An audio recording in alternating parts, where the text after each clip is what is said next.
managing that level of complexity and concurrent processes is really something that I don't see any other industry having those unique challenges. Hi, Bruno. Thanks for joining me today. Hello. Yeah, it's so nice to have you with us. And I was hoping for the people who might not be as familiar with what you do, if you could just give a brief introduction of yourself. Yeah, so my name is Bruno Benevolo, and I'm Director of Enterprise Solutions at SSI. And one of my key roles at SSI is evangelizing shipbuilding PLM, which is a PLM platform that SSI has developed, an information platform for the shipbuilding industry, and also helping our clients succeed with that platform in terms of implementation efforts. So I'd say there are other things I do as well, but that's the core focus of my role. You've been working with SSI for a while now, but even before that, you've been involved with shipbuilding for at least 25 years now. How did you get your start, and what's kept you in the industry? Yeah, so my involvement in the industry, my original, I read aeronautical engineering originally, so I diverged into shipbuilding. I sort of went into shipbuilding essentially because I initially had a lot of focus from an engineering perspective on structural analysis. So I did my first internship was with a company called Noble Denton based in London around stability analysis of offshore vessels.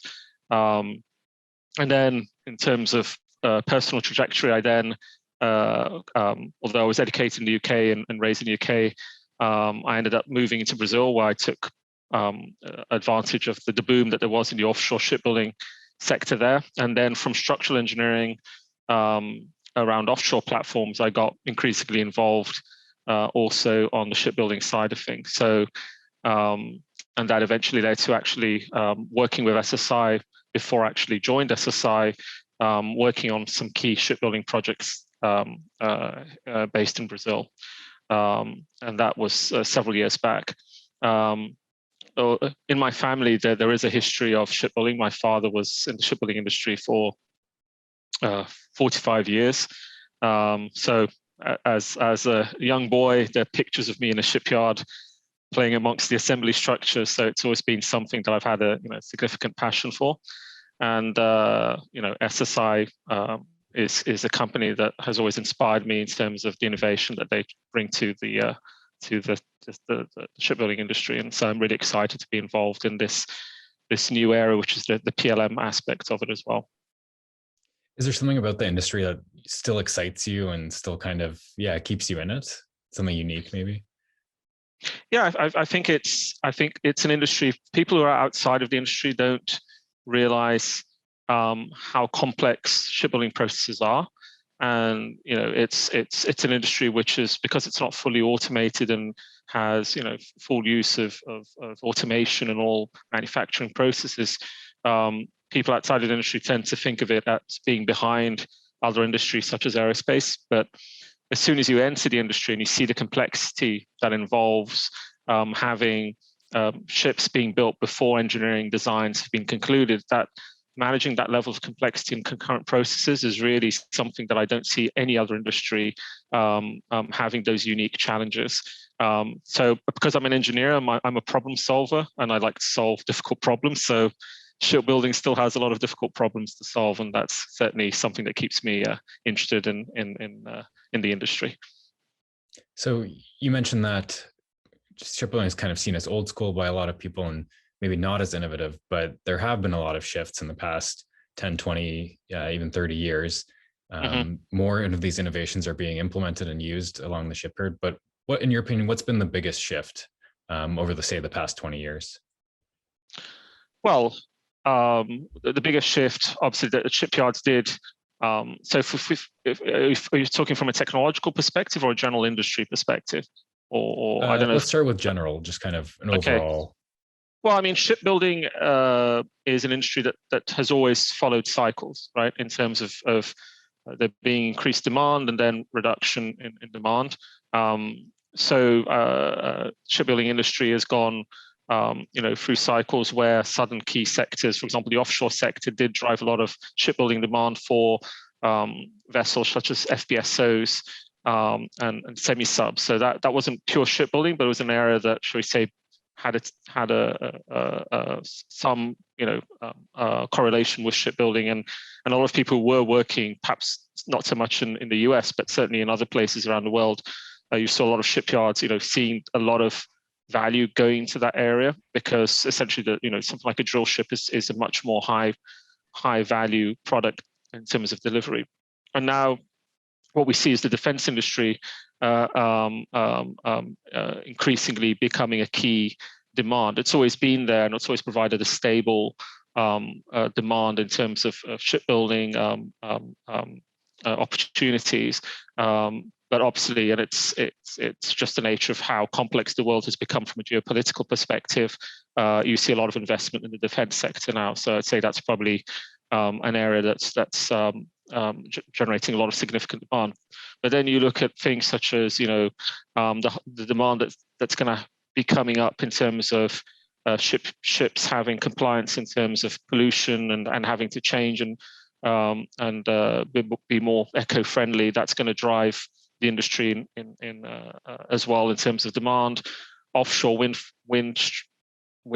farms being installed is another area where you do have a need to support those offshore wind farms. So I'd say that the industry has followed these cycles, and right now we're probably in an area where defense is probably driving a lot of the demand at this stage, which is from an SSI perspective an area where we've excelled and provided very capable solutions, and have a very interesting roadmap to align with that.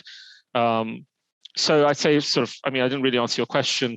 I sort of looked forward, but so in the past 30 years, obviously the introduction from the engineering side of the 3D CAD model and using that 3D model to drive data throughout the shipyard was one of the key changes. And shipyards initiated their digital transformation. Shipyards obviously also adopted some sort of materials management, production planning systems as well, generally around derived from some sort of ERP system or in-house system. But a lot have already transitioned to commercial ERP solutions or are now sort of going to a next phase of ERP implementation. And so I think what I always like to say is that sort of took shipyards to a certain point of their digital transformation journey, but they've sort of reached a roadblock because a lot of the processes on the shop floor are still paper-driven, document-based processes. You still have that digital data in the 3D model. Then you have your ERP system with materials data that's still Excel files and drawings, floating around. And so you have a lot of inefficiency because of a lot of those documents and data that's stored away there. Is very difficult for you to access and retrieve information from, or organize how you should manage that information. And that's clearly an area where we see the PLM platform that we've developed and we're developing will address that, what I call overcome that digital transformation journey roadblock. There's literally a roadblock there. Shipyard can have the sexiest 3D tool, improve their ERP, they will still reach a roadblock where they will not get improved efficiencies without a better information platform to manage everything else. What we see right now is increasing use of I think a lot of shipyards adopted, some had already adopted some degree of automation. You've had always, investment in new capabilities, panel lines, pipe bending machines, profile cutting machines. But now, and obviously South Korean shipyards have been, and Japanese shipyards have been leading the adoption of robots on the shop floor. We now see that increasingly coming to other shipyards in the US and North America, essentially because the technology has matured, and also because there's clearly a need to improve efficiency in terms of your production processes. So as I say, it's the innovation in the shipyard is having to deal with a complex environment where you're not fully automated, and you have a lot of simultaneous processes going on, a lot of change going on, and you need to have a way to create innovative shipbuilding specific solutions that deal with that complex environment. It's a hybrid environment. It's not, just for example, developing a computer or any sort of discrete manufacturing product is much clearer. The process, the shipyard process is much more complex, and it's going to take a long time before you get to a stage where you have, and who knows, you might not even get to that stage. I mean, I don't want to be sort of think way ahead in the future, but you can still see people being required on the shop floor doing manual process for some time. So that environment of having to feed people with information there and how that integrates with automation, that's going to be another challenge as well that we're going to face. It kind of got me thinking, because at the heart of PLM and all these innovations and connecting between the shop floor and the engineering office is the information. And why has it been such a challenge up to this point, getting it from A to B to the right stakeholder? Why is this consistently coming up as a problem? Well, the challenge has been that shipyards have previously have understood that essentially parts and product structures are managed by one process and drawings and documents are managed by another process, right? So one is essentially feeding your CAD 3D model to a materials management planning system, such as an ERP system, and the other one is feeding some sort of document management platform, to deliver that content, or even a file share where you access documents, and then you have some sort of document distribution process. So traditionally, shipyards have organized themselves literally like that. So we've actually seen situations where we've seen people adopt PLM platforms thinking that it's just to be used as a document management platform, right? And SSI has come in, actually provided that guidance. No, the whole value of PLM is that you can now have an area where you do bring those two worlds together, the parts, the product structure, and the drawings and the 3D models in one environment where you can review that information, configuration control it as one data set, right? And the big advantage that you have there is that it's consistent between itself. You do not have the issues of finding that suddenly information and drawings is not linked to the latest product structure that you've released for planning. And also a key aspect there is allowing people, because it's configuration control, so configuration control perhaps a bit of a nerdy term there, but essentially it's allowing people to know that they're accessing the right information and that it's being released by a control process, and also that you have versioning and revisioning control of that information. So once you also bring that to the 3D models, you then allow people to start using 3D models outside of the engineering environment to start doing work before even you have your production drawing. So you start gaining time there as well. Because the 3D model has always been seen as a bit of a black box sort of rocket science thing for the engineering users. And obviously shipyards have started providing, and SSI has always provided tools to allow people to have access beyond engineering to that data. But then there was always the question, well, has this been controlled and reviewed before I have access to it, right? And if something changes back in the original CAD model, how do I know that what I'm accessing here, how do I see the changes that have happened? So I'd say that the challenge has been dealing with a diverse data set is one of the challenges, and having a platform that allows you to capture documents, 3D models, parts, bombs in one environment, but not just as a just a folder that understands all of the relationships between those artifacts, and also maintains the revision history and the configuration control of that data together. So I think having a platform that could do that, and then not to sort of be too commercial here in my positioning, but SSI also I think took the disruptive step of saying, instead of shipyards would choose a PLM platform. I'm not going to name names here, but they choose a vendor, traditional PLM vendor, and sort of invite them to the shipyard, and they'll probably see some demos and sort of overviews of how shipbuilding processes could be addressed. But a lot of the implementation work would be done, for that specific shipyard as customization, right? And what SSI has done is we've provided, shall we say, an accelerator pack, which is our shipbuilding PLM product that allows you to start that shipbuilding PLM journey much further ahead than normally you would have to do before. We've already solved some of those core engineering product data management problems out of the box, a bit of a corny term, but it's still applicable.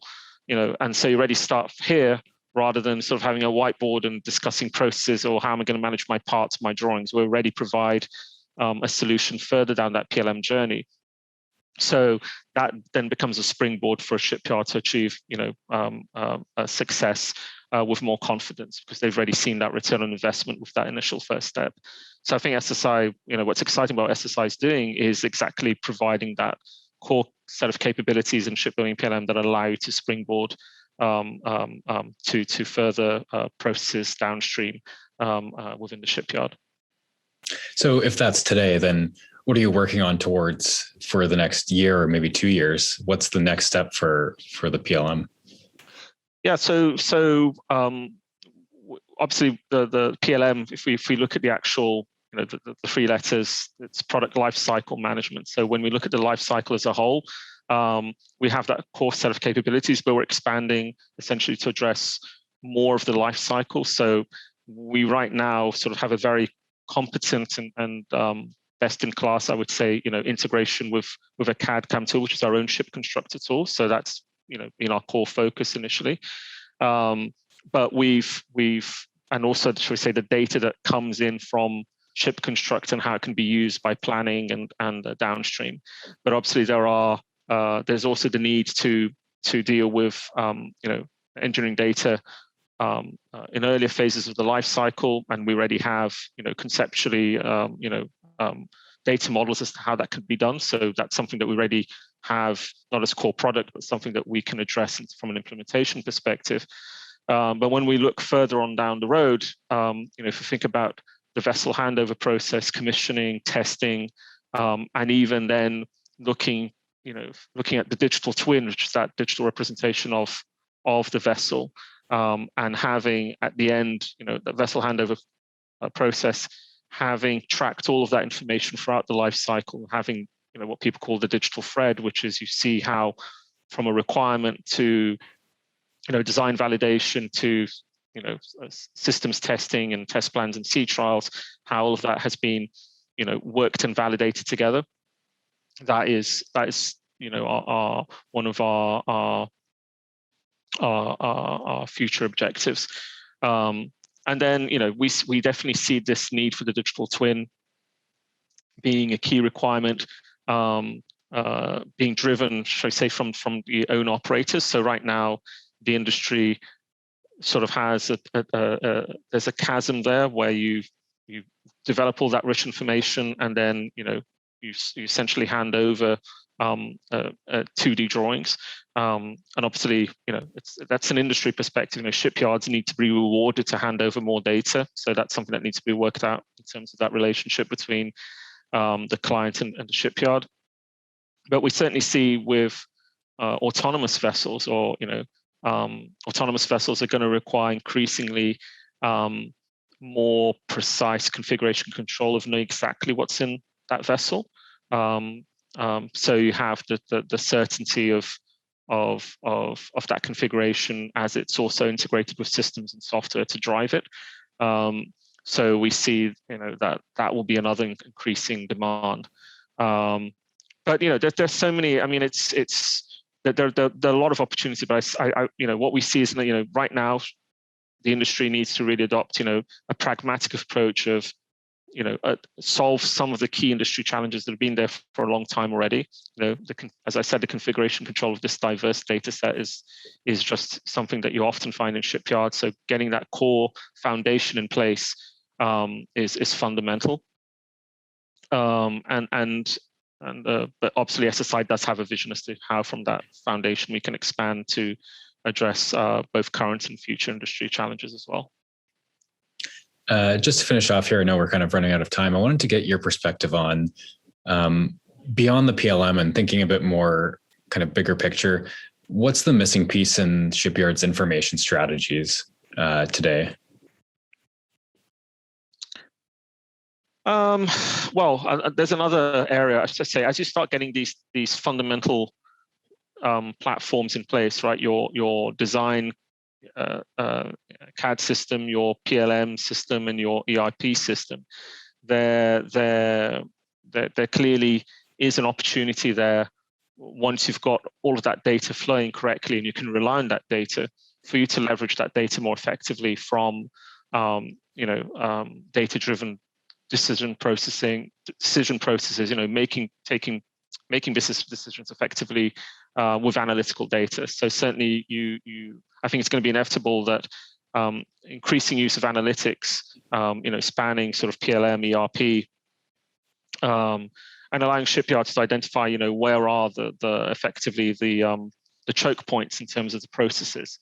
Getting that feedback loop from, it's obviously an area that PLM is important, but just only getting that overall feedback of information as to where problems have occurred and having the capability to incorporate that back into the design or to the planning processes. So I say you already see obviously shipyards using ERP, business analytics for business decisions, but I think once you've got a wider view of the data, not just the ERP data, but also the PLM platform data, having a higher level platform where you can sort of bring together and aggregate that information from an analytics perspective is exciting.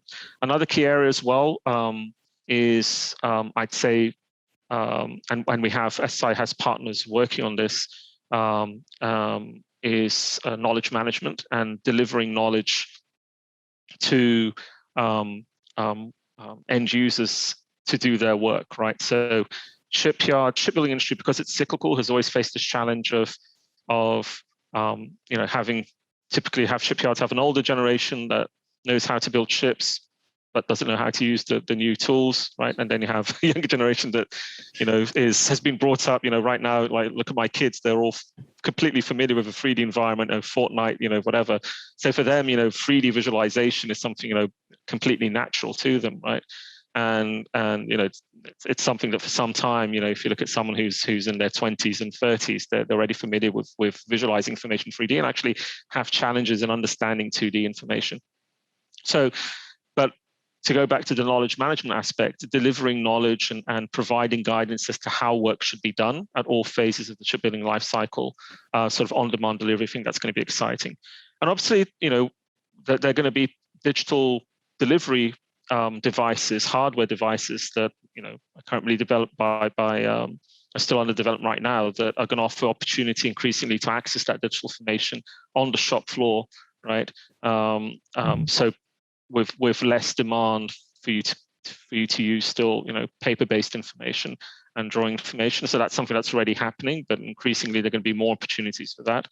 And obviously, one of the big risks that you have, and it's been seeing recently throughout this whole year, is when you look at the overall IT infrastructure to support that.